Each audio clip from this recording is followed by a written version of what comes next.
Hello, Nakama, and welcome back to the Church of One Piece. I am your pastor, the One Piece Apologist. And today's sermon is on Chapter 47, The Dawn's Offer. And of course, Buggy and Gaimon became friends. They're palling around, having a grand old time, drinking and having a party with the animals. Of course, why not? Why didn't I see that coming?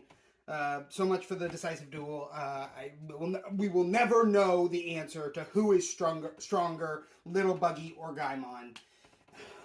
And it keeps me up at night. I'm gonna be honest.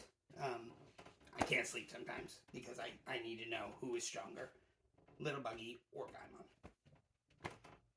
And then we start the actual chapter, and it's revealed that Don Krieg literally promised Gin he would not do this. He would not attack the Brautier if Gin took him there and that they fed him. And he did it anyway. And he's like, he lied. Why are you doing this? And like, Gin thought he could trust him even though he knew him. You know, I mean, like, I don't know. Yeah, it's frustrating. It's frustrating to see people be like that, whether it's fictional or not.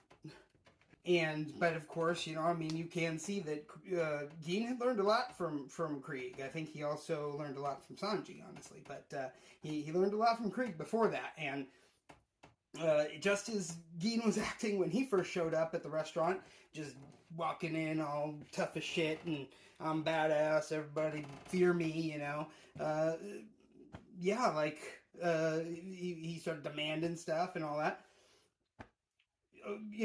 Of course, that's how he behaved. His captain, exactly the same way, starts demanding, "You will feed my crew. I, have 100 men out there, and you will prepare food for them and take it to them and feed it to them." They're, whatever. Like, I don't know. He's a little too bossy. A little too bossy for my taste. If you really want something, you just gotta ask for it, man. Be kind, be polite, even though he's not asking for it or being polite, Sanji is still, willing to go get it for him. I mean, the rest of the cooks at the Brautier want to refuse because they're like, as soon as we feed his men, they're obviously going to now use that regained strength to raid our ship and take our boat from us. And it's like, yeah, that's probably true. I mean, their captain is planning to order them to do so, that, and he's saying he did, so yeah, probably that is what would happen, so I get it. He's like, no, it doesn't matter whether they're going to raid us or not. If a man is hungry, I'll feed him. Tassa cook shop. And it's like, that he's right, and I admire him for just being willing to do that, even though he knows what the results are going to be, right? So Patty is like, no, forget this, you especially if someone's going to go and like feed his men, I'm going to take out Krieg before he then has the opportunity to order them to attack us. So he fires a meatball lobster cannon. You see those at like Walmart and stuff. They got the meatball lobster cannon, and so like he gets that, and he fires it, at Krieg. But yeah, Krieg just tanks it, no problem. Turns out he was wearing some sort of like steel armor. Cheater. But whatever. I mean, if I were to describe Krieg in a steel armor shell, it would just be guns, so that's, like I said, that's Krieg in a steel armor shell. It's very easy to describe.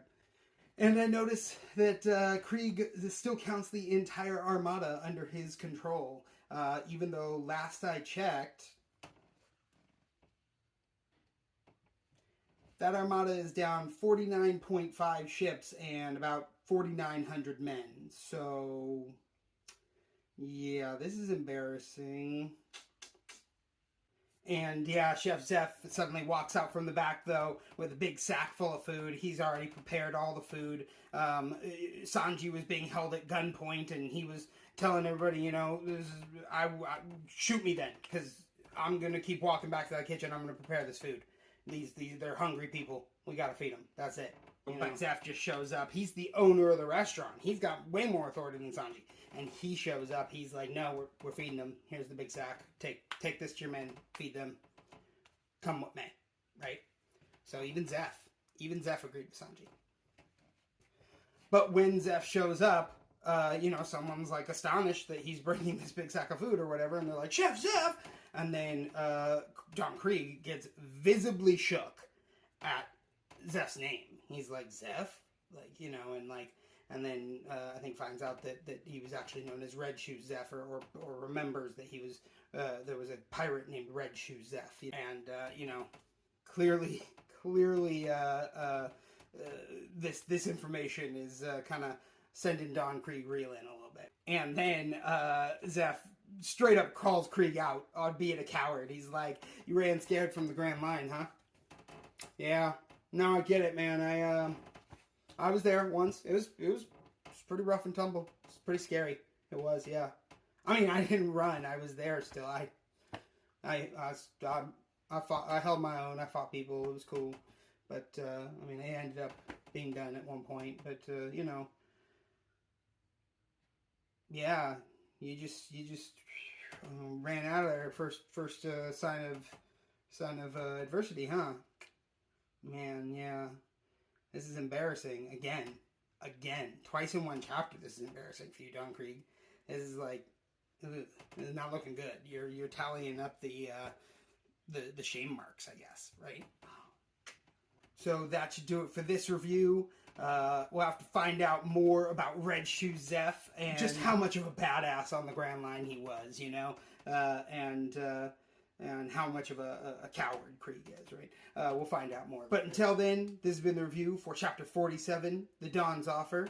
And as always, One Piece be with you.